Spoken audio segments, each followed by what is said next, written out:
Which focal length to use if you want to shoot portrait or talking head video? I've checked 10, so you don't have to. And let's dive together to see which one is best for you and for me.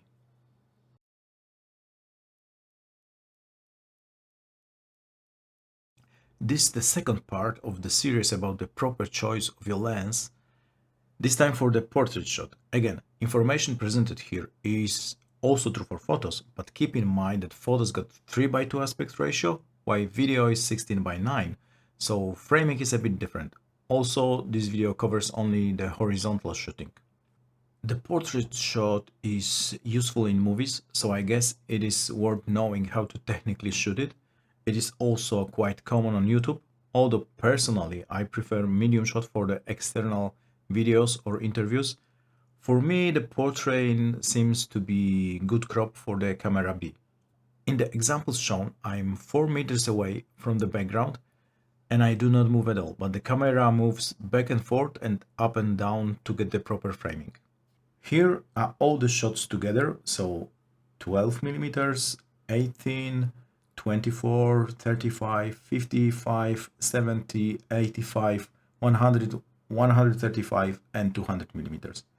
Again, I've shot every lens on f2.8 aperture and whenever I could, also 1.4 and 1.8. Message from the sponsor of this video: if you want to support the channel and effort taken to record this footage, you can use links from the description down below if you want to buy any lens or camera gear. Let's go through all the shots together so you can see which one is right for you. Again, depth of field is always the same on the subject if you use the same f-stop and the framing. It's regardless of the focal length. You can check this in the depth of field simulator, link in the description down below. Just set your crop fixed there and change the focal length only to see depth of the focus plane.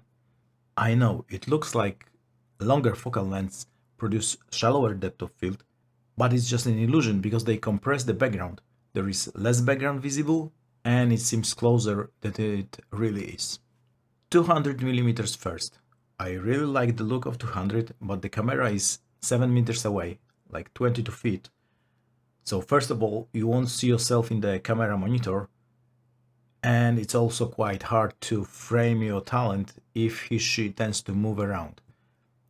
There is a nice separation from the background at f2.8, at least in my opinion.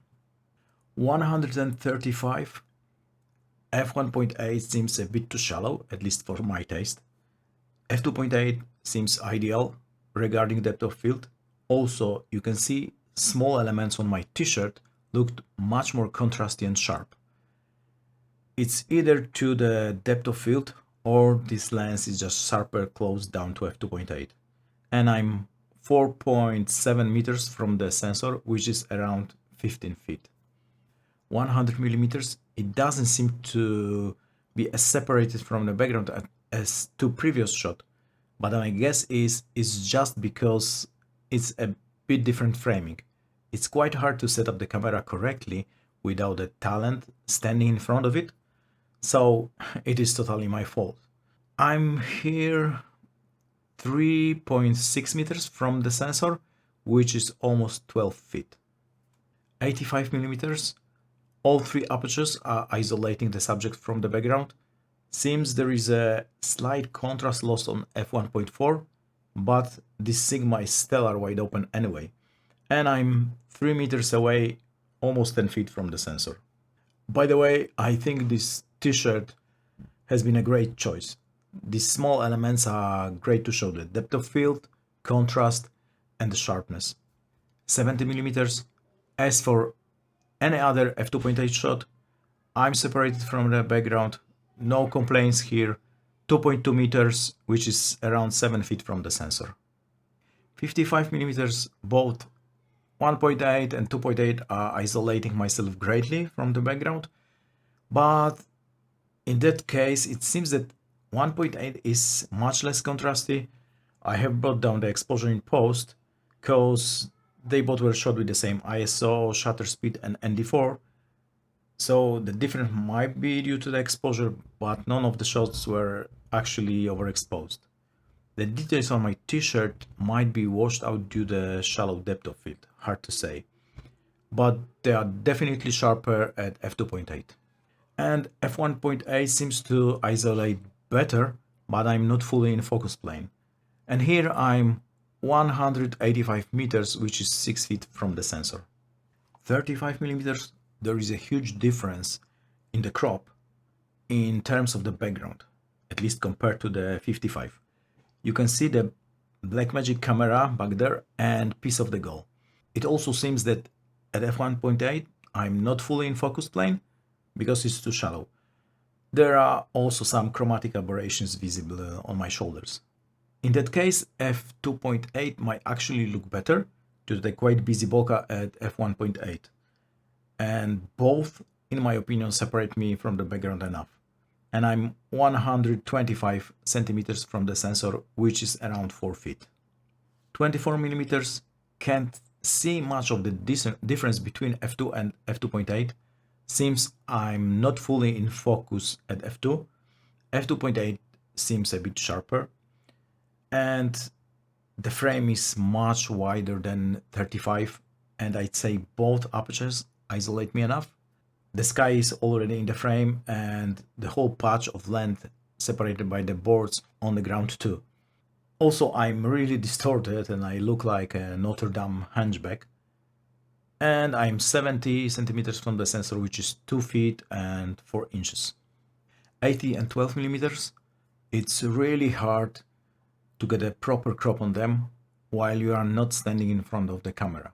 Both separate enough from the background, in my opinion, even though they are f3 and f2.8. And I'm really distorted on the edges of the frame. And actually, I'm not used to take cell phone photos. I never take selfies. So this look is really weird to me. And I'm 60 centimeters, which is 2 feet, and 45 centimeters, 1.5 feet from the sensor respectively. After viewing all the shots, I'd say I like 35 and up.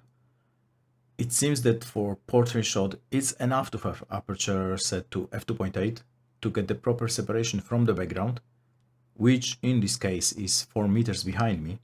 If the background is closer, it might not be enough to have f2.8, but by setting a faster aperture, you are not going to have subject in full focus.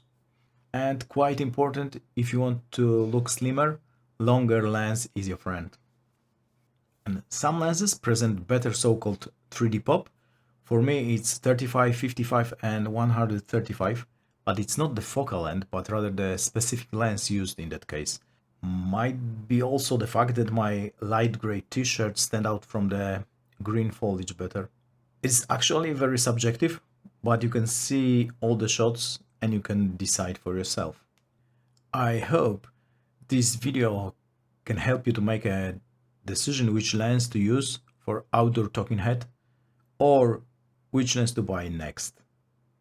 So cheers mate,